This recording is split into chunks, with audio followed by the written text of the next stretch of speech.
సేవా కార్యక్రమం బాగా చేశాడండి.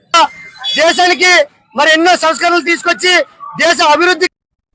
ఏలూరు జిల్లా పోలవరం నియోజకవర్గంలో ఎమ్మెల్యే క్యాంపు కార్యాలయం దగ్గర చిలుగుమిల్లి మండలం దర్భగూడ గ్రామంలో బాబు జగజీవన్ రావు జయంతి వేడుకలు ఘనంగా నిర్వహించారు. ఈ కార్యక్రమానికి ముఖ్య అతిథిగా పోలవరం ఎమ్మెల్యే చిర్రి బాలరాజు హాజరై జగజీవన్ రామ్ విగ్రహానికి పూలమాలలు వేసి ఘన నివాళులర్పించారు. ఈ కార్యక్రమంలో అరుంధతి సంక్షేమ సంఘ అధ్యక్షుడు కలపాల రాము, ఉపాధ్యక్షుడు అల్లె సూర్యప్రకాష్, కార్యదర్శి కలపాల నరేష్, జగజీవన్ రామ్ యువత అధ్యక్షుడు ఆదూరి రాంబాబు, ఉపాధ్యక్షుడు అల్లె సూరి తదితరులు పాల్గొన్నారు.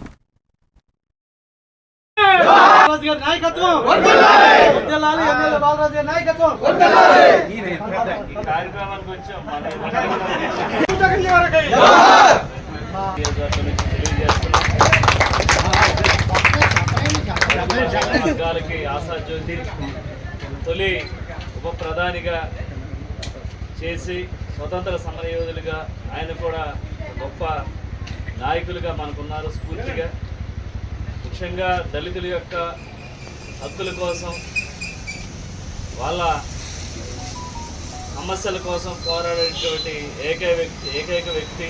అలాగే ఆయన దళితుల నుంచి మొట్టమొదటిసారిగా ఉప ప్రధానిగా ఆయన చేయటం, స్వతంత్రంలో సమరయోధులకు సంబంధించి ఆయన కూడా పాలుభాగస్తులు కావడం చాలా సంతోషకరమైన విషయం. సహాయంతో మీకు అభివృద్ధి చెందామని మేము ఆశపడుతూ మా అరుంధతి సంక్షేమ సంఘానికి